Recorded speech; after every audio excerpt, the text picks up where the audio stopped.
Vamos a continuar con el siguiente tema, que son osciladores ahora LC. ¿Por qué LC? Bueno, porque son bobina capacitor. Prácticamente estos osciladores, al emplear bobinas y capacitores, ustedes recordarán en teoría de circuitos que prácticamente son opositores, ¿verdad? Uno desfasa y el otro adelanta. Esto nos va a ayudar a lo que conocemos nuevamente como mallas sintonizadas o elementos sintonizados, porque son componentes reactivos, ¿verdad?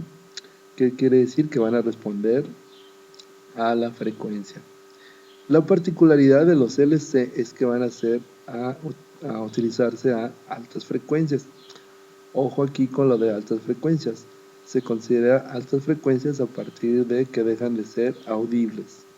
¿Vale? Entonces podemos tener altas frecuencias fuera del audible y altas frecuencias en cuestión de radiación. En cualquiera de las dos funciona. Bueno, las mallas que vamos a utilizar van a tener un desfasamiento por naturaleza de 180 grados. Sus dos configuraciones que vamos a ver, que va a ser el Colpitts y el Hartley. Los podemos utilizar también con sus aplicaciones en transistores, pero nosotros seguiremos trabajando con el amplificador operacional.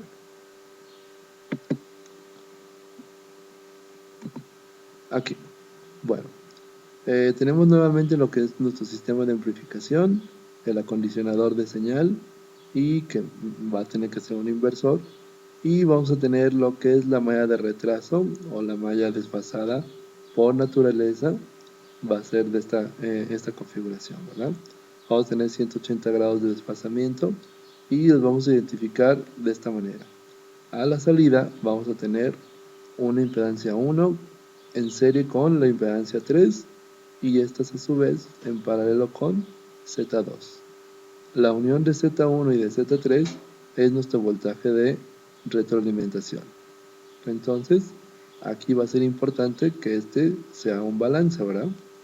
Aquí vamos a tener un porcentaje de retroalimentación en relación con el divisor de tensión que tengamos aquí, pero a su vez pues va a entrar un componente extra que va a ser lo que en algunos otros materias o temas se conoce como circuitos tanques, ¿verdad? Circuitos sintonizados. Bueno, esto nos va a llevar a lo siguiente. Quiere decir que vamos a tener una impedancia de carga, este es ZL. ZL es Z1 y Z3 en serie con Z2 en paralelo. Si podemos observar aquí, el voltaje VO va a estar en relación a la amplificación o el acondicionamiento y la señal de entrada, donde ya sabemos que la señal de entrada pues, va a ser B, el voltaje de retro.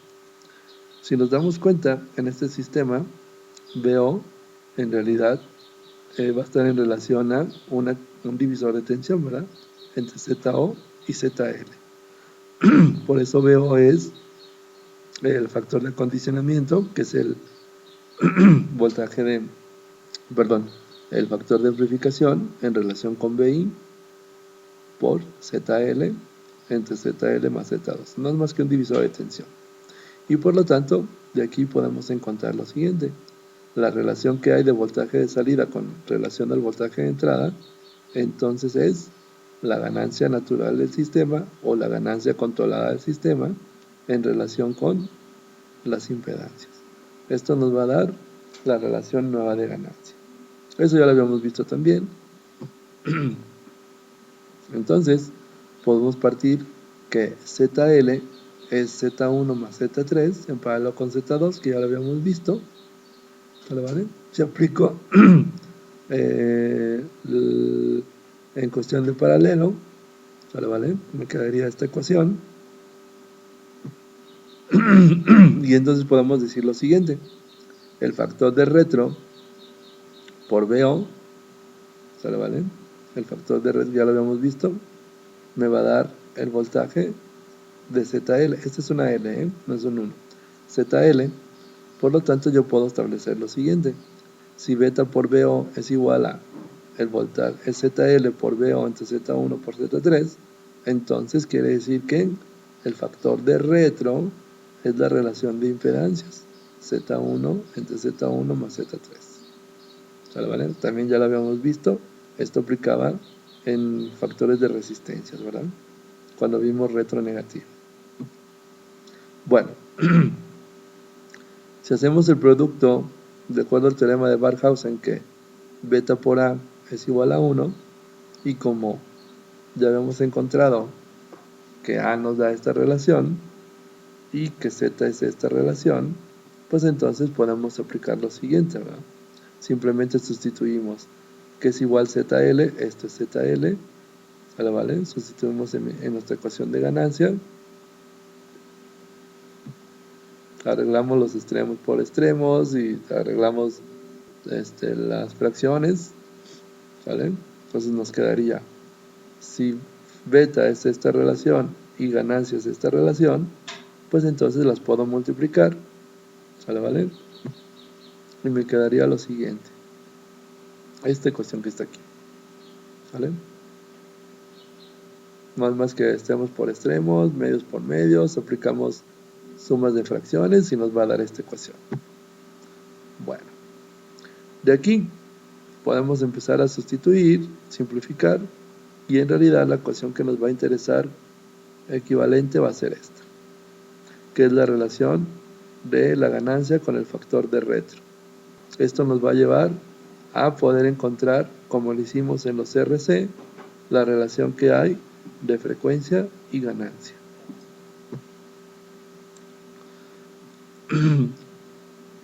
Vamos a explicar entonces qué relación hay entre Z1, Z2, Z3, que van a ser prácticamente las reactancias. Z1 es la reactancia 1, la reactancia 2 y la reactancia 3. Por lo tanto, de mi ecuación anterior, donde están Z1, Z2, pues los voy a sustituir por Z1 por JX1, Z2 por JX2 y así sucesivamente. Y me va a quedar esta ecuación. A partir de esta ecuación voy a tomar yo del denominador la parte imaginaria y la parte real. ¿Vale? Bueno. Vamos a ir sobre la parte real y vamos a establecer lo siguiente. Para cumplir con el criterio de fase, lo vamos a tomar la parte imaginaria y la vamos a establecer a 0, ya que hay que recordar que la frecuencia de oscilación no debe de existir desfasamiento. ¿Eso qué quiere decir? Que debe estar en sintonía. Entonces vamos a partir con la siguiente relación: x1 más x2 más x3 es igual a 0. ¿Estás de acuerdo? x1 más x2 más x3 es igual a 0. Por lo tanto, yo puedo establecer lo siguiente: x3 es igual a menos x1 menos x2. Aquí ya me va a dar un tip, ¿verdad? Quiere decir que la reactancia 3 o la impedancia 3 o el elemento 3 de mi factor de retro, pues va a tener que ser el complemento de estas dos, ¿verdad? Ya podemos dar una idea de que esta va a ser el complemento de esta. Si un capacitor es el complemento de una bobina y una bobina es el complemento de un capacitor, entonces ya nos va a dar un poquito de idea qué componentes son los que vamos a utilizar. Bueno, para la parte real, vamos a establecer entonces nuestro criterio de Barkhausen, en que la ganancia del sistema y el factor de retro nos tiene que dar igual a 1. Para esto tomo mi ecuación y vamos a establecer lo siguiente. Esta relación nos tiene que dar igual a 1 de acuerdo al teorema de Barkhausen. ¿Vale? Vale. ¿Qué sucede aquí? Como tengo un elemento x3, x3 va a tener que estar en relación con x1, x2 y x3, perdón, y x1, que habíamos encontrado aquí, ¿verdad? Entonces yo puedo decir, sustituyo x3 por la ecuación que habíamos encontrado hace rato. Y lo puedo sustituir prácticamente aquí en esta ecuación. Por lo tanto, yo voy a establecer lo siguiente. la unidad, de acuerdo al criterio de Barkhausen, es la relación de ganancia unitaria, de ganancia del sistema en relación con x1 y x2. ¿Sale, vale? Entonces, siendo la ganancia el inverso de beta, entonces yo también lo puedo establecer así, ¿verdad? La ganancia en reto va a ser la relación que hay de x2 entre x1. Bien, perfecto. Esto nos va a llevar a lo siguiente. Como las reactancias que ya habíamos visto hace rato, de x3, x1 y x2, son complementarias, entonces nos van a llevar a lo siguiente. Si el complemento es una bobina, quiere decir entonces que x1 y x2 van a ser capacitores. Y si x3 es un capacitor, quiere decir que x1 y x2 van a ser bobinas. Entonces vamos a tener dos configuraciones básicas: el oscilador Colpitts y el oscilador Hartley, que prácticamente está descrito aquí, ¿verdad? Si Z1 y Z3 y Z2, Z1, Z3 y Z2, quiere decir que entonces Z3 es complemento de Z1 y Z2. Ya lo habíamos visto anteriormente, por lo tanto Z1 y Z2 son capacitores y la bobina es Z3. Si Z1 y Z2 son bobinas, entonces Z3 es capacitor.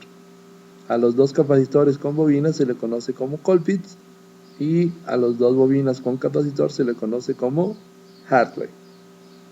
Y bueno, estas son las dos configuraciones básicas que vamos a tener con los componentes en factor de retro LC. ¿Se vale? Bien, chicos, esto es una introducción. En el siguiente video, espero mandarlo ya muy próximo, vamos a ver el diseño para nuestra tercer práctica del segundo parcial, que será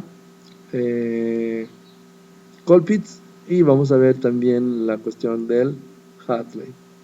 ¿Vale? Por favor, preguntas en el canal.